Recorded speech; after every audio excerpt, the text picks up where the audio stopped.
నిలబడేది సారే కాబట్టి మా సపోర్ట్ 100% మా నిరుద్యోగుల తరపు నుంచి అందరి తరపు నుంచి సార్కే సపోర్ట్ ఉంటుంది. సార్కే మద్దతు ఇస్తాం మేమందరం.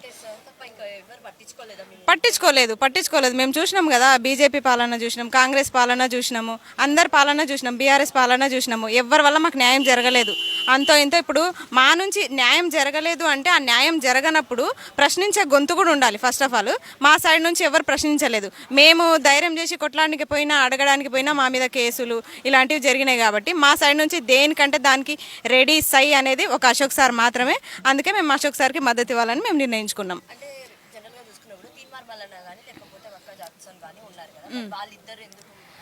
తీన్మార్ మల్లన్న గురించి చెప్పాలంటే సార్ని మేము కొన్ని ఇష్యూస్ ఉన్నాయి అని చెప్పేసి స్టూడియోకి వస్తామని చెప్పాము. మమ్మల్ని స్టూడియో బయటనే నిలబెట్టేసిండు. ఎప్పుడు కూడా మమ్మల్ని స్టూడియో లోపలికి రానివ్వలేదు. 3 సార్లు వెళ్ళినాం. మేము 3 సార్లు వెళ్తే మేము అమ్మాయిలమని కూడా చూడలేదు కనీసము. ఆ ఇష్యూ